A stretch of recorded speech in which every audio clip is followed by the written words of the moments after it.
നമ്മുടെ ജീവിതത്തിൽ നല്ലത് സംഭവിക്കുവാൻ, നല്ലത് മാത്രം സംഭവിക്കുവാൻ നാം ഏവരും ആഗ്രഹിക്കുന്നു. മോശം കാര്യങ്ങളൊന്നും തന്നെ സംഭവിക്കരുതേ എന്ന് നാം പ്രാർത്ഥിക്കുകയും ചെയ്യുന്നു. ജീവിതത്തിൽ നല്ലത് സംഭവിക്കുവാൻ ഒരു കാര്യം ചെയ്താൽ മതിയാകും. നല്ലവനായ ദൈവത്തിൽ നമ്മുടെ കാര്യങ്ങൾ ഭരമേൽപ്പിക്കുക. നാമല്ല, ദൈവം നമ്മിൽ പ്രവർത്തിക്കട്ടെ. നമ്മുടെ ഇഷ്ടമല്ല, ദൈവത്തിൻ്റെ ഇഷ്ടം നമ്മിൽ നടക്കട്ടെ. നമ്മുടെ വഴികളല്ല, അവിടുത്തെ വഴികളിലാകട്ടെ നമ്മുടെ യാത്ര. എന്തെന്നാൽ whatever God says and does is best though all the men in the world are against it. ലോകത്തിലെ എല്ലാ മനുഷ്യരും എതിർത്തെന്നാലും നമ്മുടെ ദൈവം പറയുന്നതും ചെയ്യുന്നതും മികച്ചതാണ്. ഏറ്റവും മികച്ചത് അത് തന്നെയാണ്. തിരുവചനം കർത്താവിൻ്റെ പ്രവൃത്തിയെപ്പറ്റി പറയുന്നത് 145-ാം സങ്കീർത്തനം 9-ാമത്തെ വാക്യം. കർത്താവ് എല്ലാവർക്കും നല്ലവൻ, തൻ്റെ സകല പ്രവൃത്തികളോടും അവന് കരുണ തോന്നുന്നു. മർക്കോസിൻ്റെ സുവിശേഷം 7-ാം അധ്യായം 37-ാമത്തെ വാക്യം. അവൻ സകലവും നന്നായി ചെയ്തു.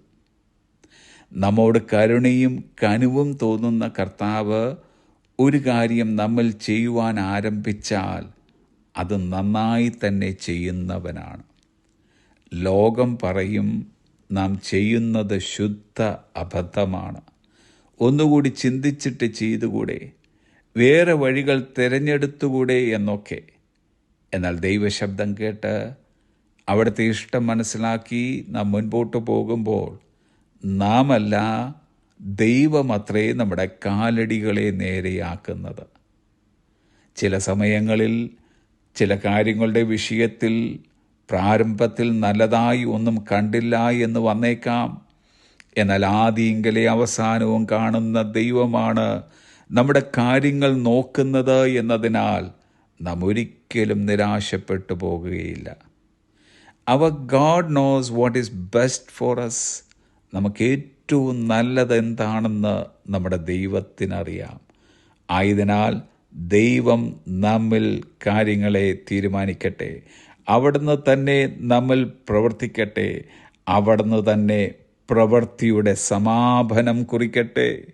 തിരുവചനം പറയുന്നു, ഫിലിപ്പിയർക്ക് എഴുതിയ ലേഖനം 1-ാം അധ്യായം 4-ാം വാക്യം, നിങ്ങളിൽ നല്ല പ്രവൃത്തിയെ ആരംഭിച്ചവൻ യേശുക്രിസ്തുവിൻ്റെ നാളോളം അതിനെ തികയ്ക്കും എന്ന് ഉറപ്പായി വിശ്വസിച്ചുമിരിക്കുന്നു.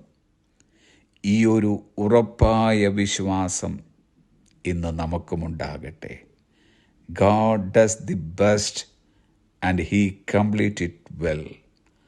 ദൈവം ഏറ്റവും നല്ലത് ചെയ്യുന്നു, അവിടുന്ന് അത് ഏറ്റവും നന്നായി പൂർത്തിയാക്കുന്നു.